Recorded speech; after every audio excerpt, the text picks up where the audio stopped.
Welcome back to another episode of Uncut Long War 2. Today we're going to get introduced to a soldier that was provided by Andy Scott. Alfie O'Brien was a normal girl in Ireland working as a nurse in a small civilian haven until Advent raided her settlement. After a long, desperate struggle, XCOM eventually arrived and helped secure the area. With the mission complete, the XCOM operatives made their way back to the Sky Ranger, but they had an overly enthusiastic civilian following close behind. Alfie, despite being very young and having no combat training, formal or otherwise, was inspired by their actions and insisted the XCOM operatives take her on as a soldier. The operatives were skeptical, but after some good old Irish swearing and insisting that she be trained to beat their arses so they'll know better next time, she was escorted onto the Sky Ranger. She's now known around the barracks as Green Jelly because she's Irish and her favorite flavor of jelly is lime. So, we're not going to see Alfie on a mission today, but when we do, we're going to find out if her training paid off. Okay people, it is time to kick this off. It is Operation Shadow Valley. Our objective for today is to break some civilians out of prison. These guys are going to be very valuable assets to the resistance haven that we have, so we got to make sure they make it out alive. So let's get right into it. Okay, here we go. First and foremost, I'm going to preface this by saying we have a tremendously long distance to travel before we get to those hostages, or those prisoners, I should say. But second of all, I'm recording this video at 2 o'clock in the morning because I can't sleep. So if it seems like I'm talking in a sleepy time voice, that's because I am talking in a sleepy time voice. So this is going to be an interesting one, folks. Now, aside from it being interesting, it's going to be insanely difficult, and it's not going to be difficult because the mission itself is difficult. It's going to be difficult only because of the turn timer, right? We've got 12 turns to travel an insanely long distance, and we don't have a lot of firepower, or better yet, we don't have nearly as much firepower as I would like to have, right? We're coming into this mission, like I mentioned before, with 3 rookies and 1 grenadier. So we do have a decent amount of explosive power because all of our rookies are carrying grenades, but we don't have any special tricks, and that was part of what made the previous mission so entertaining and so successful, right? We had Frederick Blackjack Carter coming in hot with the shotgun, the double barrel, and that straight up eliminated 2 Advent soldiers without him or anyone else having to break a sweat. But now we don't have any of those gimmicky sort of attacks to make things a lot easier for us. So we're gonna have to really rely on our wit and our grit for tonight, or for this morning, or who knows anymore. I don't know why I can't sleep, but I can't. But we're gonna get through it.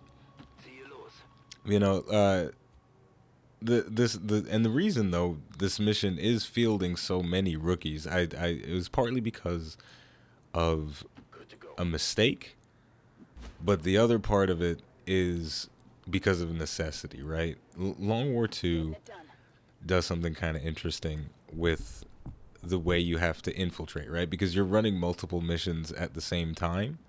So what that means is, even if your best soldiers are healthy and ready to go, because Blackjack Carter and Mark Barden, they were ready to go. Those are our top dogs from the other squad. And my goodness, there is an Advent surveillance drone behind my squad. It looks like a Roomba. Floating suitcase is what I've been seeing it called on the forums or on Reddit lately. So maybe I'll start calling it the flying suitcase. The flying suitcase of death, or maybe it's a flying suitcase filled with salt, because that's what it causes most of the time. But you know, even if you've got healthy soldiers that could go on this mission that would be better suited for this mission, you can't bring them because of the infiltration mechanic. So in an ideal world, I wouldn't have brought this many rookies with me, and I probably should have evened it out a little bit better. But what I wanted to do was I wanted to ensure, because the previous mission, the reward was an engineer, and engineers are super important. So I wanted to ensure that mission went off 100% successfully, and it did. So, you know, you make these trade-offs, and now we got to struggle.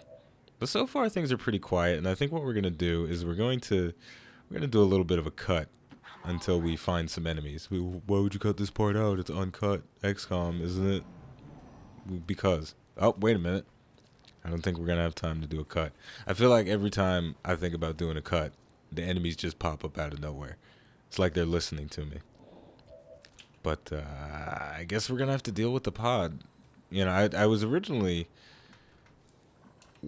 What I would have liked to do with this mission is straight up avoid enemy contact altogether. But I don't think that's going to be an option with the way that pod is positioned. Because the door... Yeah, they can see me running up to the door. There's no way for me to really... Unless I go around. But even that's a little bit sketchy. Because the problem is, I don't have a battle scanner, and there could be a pod over here. So let's do a little bit of math. Prisoners over here. Gonna assume for a moment that the door is over here, and it's gonna take 3 actions to get the doors open and get the prisoners to the evac point. So, for what it's worth, we've only got 6 turns left. And that is a huge issue. So why don't we do a little bit of scouting? We're going to do a little bit of scouting, but safe scouting. Doing that blue move. Alright. Didn't really reveal anything extra. Okay. I think we're on the right track here. But you know, I think my sleepy time voice has its benefits, right? Because it does give the illusion that I'm role playing a little bit, right? I'm sneaking around with my soldiers, and this is a little bit ridiculous. The fact that we weren't spotted. I mean, if we take a look up close, the fact that they don't see us is a bit absurd. But I mean, I guess, you know, when you're a well-trained rookie, you know, you have the extra power to hide yourself from plain sight. And by the way, Rocket Raichu, if you're still watching, if you're still out there, this is Steve Badger. He's back, and he's a rookie, which means he ain't shit. But if we can get him promoted, if we can get through this mission, he will be a badass at the end of the day. So here's what we're gonna do. This pod is going down, and they're gonna go down real hard. What we're gonna do is we're gonna overwatch others, and we're gonna use Sierra Parks, our grenadier, our only officer here, to lob a grenade at these fools. And this is what they get for stepping on our turf. In my turf. This is my house now. Eat it. Y'all done fucked up. Close range grenade to the face. Got some nice area damage. Now the Overwatch is better hit. This is like point blank stuff. He's like, whoa, did somebody just throw a grenade at us? I did. Shot him in the back. Shot him in the back. Shot him in the back. Alright, we got 3 down. The Roomba did manage to... Did it? Oh, yeah, there it is. Found it. I was wondering what happened to the surveillance drone, and there's the other drone that was behind us initially, so we're going to have to deal with that now. But this surveillance drone, it is going to go for a standard attack, which is always better. The stunner ability that it has, you guys already know, it's a pain in the ass. And a cool thing that just happened, because of the way the grenades worked out, they didn't destroy any loot, so we are going to be able to pick up these 2 items if we play our cards right. So let's see what to do. We've got 4. We've got 4 turns really. So we're gonna have to be fast about this. We're gonna have to be much faster than I would actually like to be. This is gonna be a problem. Here's what's gonna happen. I know there's enemies inside the building. I can guarantee there's enemies inside the building. Just where inside the building? I don't know. All right, here's what we're going to do. Astrid Erickson is expendable. But I'm not going to try and get her killed. That's not what I meant by that. What I'm going to do is I'm going to continue pushing forward, even though we are, you know, we're dealing with enemies. We're going to continue pushing forward. And we're going to do that by opening the door and moving into the building with some of our guys. I may actually be able to get inside. No, can't get in with everybody. This guy, Riku Gato, is disoriented, so he's not really going to be able to escape the Wrath of the Roomba. The Wrath of the Roomba. That could be a nice sci-fi movie, maybe. I don't know. Let's just take a shot at this thing. We missed. Things going poorly? Yes. Let's take another shot. Missed. Third time's the charm. We'll shoot at the other one. We got a higher % chance. No, we got a higher shot on this one. Let's take another shot. Thumbs up. Okay. This I hate these things so much.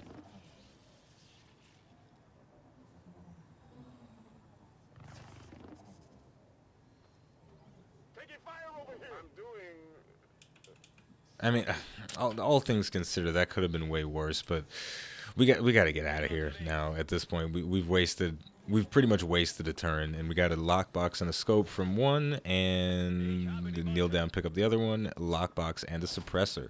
Grimmy's loot mod is fun. I have several loot boxes that I have yet to open, but the advent surveillance drones, man, they're basically just annoying me and making this mission difficult for no reason. They're killing time. They're killing time, and that is a huge problem, because time is not something that I have as a luxury at the moment. So let's open this door. Hello. There are civilians in here, so they're going to start hollering as soon as I come in the room. But there's actually a good chance that there's aliens in this part of the building. This is looking like a clinic. So yeah, there's a pretty good chance that there's aliens in this part of the room, but again, we don't have the luxury of time. But if we move into this position, we will be covered from the back, and it looks like there aren't any contacts there, so we're doing all right. Sneaky time, voice. Let's go. And now the most advanced vacuum cleaner in the world is moving in for the kill. It is not going to try and use stunner. It is going for the zap, but it is going to miss. Thank goodness. I gotta tell you, I've got half a heart to remove these things from the game completely. They're so damn frustrating. But they're actually missing a lot of their shots right now, which is very good for us. And the disorientation is removed. We may yet succeed at this mission. All right. We may yet succeed. All right, Astrid Erickson, you're going to have to open that door. We're going to have to tread very carefully here. Sneaky time voice activated. Hopefully I'm playing some sneaky music throughout the duration of this mission, but if not, the sneaky music is going to start right now. Okay, but seriously though, I shouldn't run into this room right now because I don't know what's in there. I really need to get the battle scanner. We're starting to see right now the reason why the basic research package has potential to be not good, because if I had chosen the research that I normally do, if I had gone down my typical path, I would have already had a battle scanner, and that would have alleviated so much stress from this mission. But, you know, it's just not how the cookie's gonna crumble this time. And unfortunately, I can't get both of these vacuum cleaners in one grenade, but I can if I move my grenadier slightly. Yeah, we're gonna have to do that, because the thing is, if I trigger another pod while these suitcases are floating around, then that's just gonna be way more problem than I want to deal with. So we're gonna take them out with these two guys that are covering the rear, watching our six. And then we're going to continue advancing with our other guys. We destroyed some loot. That suitcase was filled with much loot. And We've got a nice shot on this one, so we're gonna take it. We are crunched for time. Let's take the shot. Thank you. Come again. I know there's a pod in the room. Let's do it. Yep. Well, okay. That's actually not so bad. It's just one suitcase. So that could be way worse, and it just flew out the window. Okay. I'm not gonna complain about that. That was a little bit stupid that the suitcase just flew out the window. But you know, when you gotta go, you gotta go. But these Advent machines they always cause a lot of property damage, man. The sectopods in the late game, they just walk through walls and destroy all sorts of buildings and whatnot. And then now you got the flying suitcases breaking windows all the time. It's not good, man. It's not good. I wonder if the guy that invented the Advent surveillance drone, if they really if they get in trouble for this, you know. It's like, Carl, your surveillance drones keep breaking the windows. Say, well, I'm sorry, but the programming, I told you the code wasn't finished. Well, can't you just patch it? No, the way the system is designed, you can't just patch it. All right, so we're unlocking the door. Something that's really unfortunate, though, is I'm pretty sure that we're going to have to unlock 2 separate doors to get everybody out. Yeah, we're gonna have to. Can she open this other person's door? Yes, she can. Okay, so there are two prison cells, but they both unlock from the same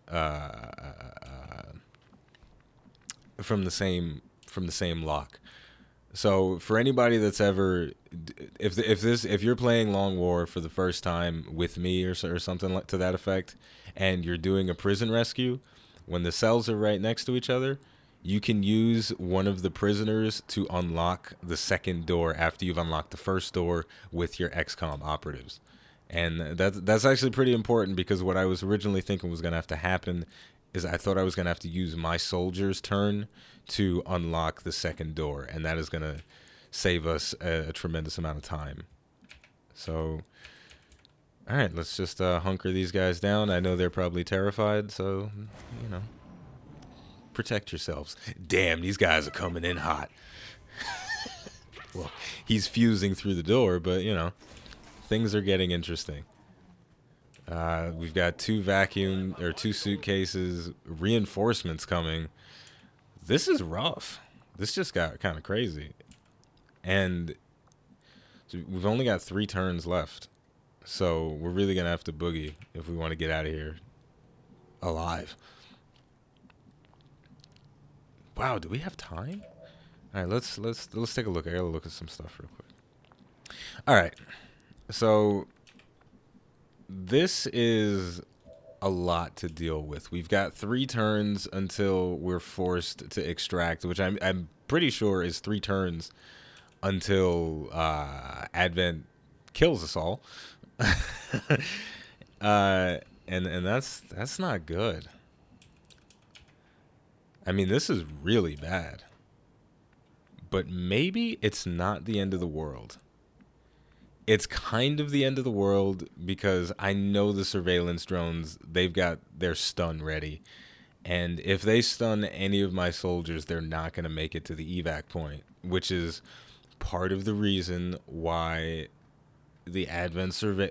I feel like a broken freaking record, man. I keep whining about these freaking drones because they're obnoxious. And I gotta stop complaining about the Advent surveillance drones. I really do, because I say it in every single episode. But I feel like it is to drive home the point that these things are the scourge of the universe. So here's what we're gonna do. We're gonna get a flashbang out on the trooper and the engineer. The engineer launches flashbangs with a grenade launcher, and those are gonna crowd control our troops, and we don't want that. We don't want anybody taking any unnecessary crowd control. So we're going to try and keep these guys under our thumb. And what we're going to do is we're going to start trying to get the hell out of Dodge. Because if we don't run and get as close to the evac point as possible, then we're not going to make it out. So let's see if we can do something. Civilian number 1. This is scary. This is actually, because the civilians will die if they get shot. If they get shot one time, they're gonna die, which is pretty gruesome to think. If I'm perfectly honest, to think that, you know, dude, this is like a movie right now. You know, you go in, the rescue parties here, and it's like, okay, guys, the ship is waiting, and then these fucking Advent troopers are right at the door, and now you're making a run for it. But you got bullets flying over your face, and that's not good. That is terrifying. Oh, the civilian has 1 health. How brutally disgusting is that? Well, you gotta make do with what you got. And this is what we got. All right, Steve Badger. The civilians are using all the good cover. Yeah, let's just get outside. We'll get Steve Badger. Ooh, I forgot the captain was there too. Yeah, all right, Steve Badger. He's gonna run outside. Somebody gonna make it out to the evac ship. That's all I know. We getting somebody out of here safely. I mean, this might be a straight up there will be sacrifices kind of mission, and we've got a huge pod coming in, 4 enemies. I don't know if you saw that there was a Advent surveillance drone on the floor, because there's no animation for the surveillance drone evacing from the or jumping out of the vehicle. And here we go, stunner. Well, she's not making it home. It missed, but she's disoriented. She's not gonna make it home. Simple as that. She's not making it back. Oh gosh. Freaking hell. Civilian, you better watch your ass, girl. This guy's going onto the roof trying to get a vantage point. Ah, and he's going after a civilian. Better watch your ass, girl. Oh my goodness, this is crazy. Yeah, this mission is kind of impossible. I want to say I'm 90% sure that it is impossible to beat this mission without somebody dying or leaving somebody behind.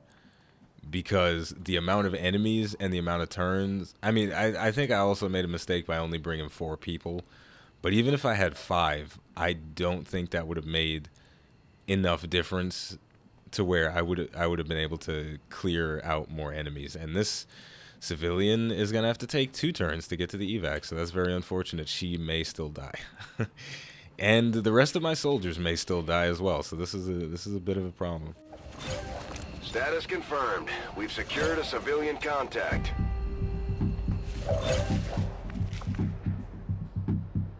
Flashbang.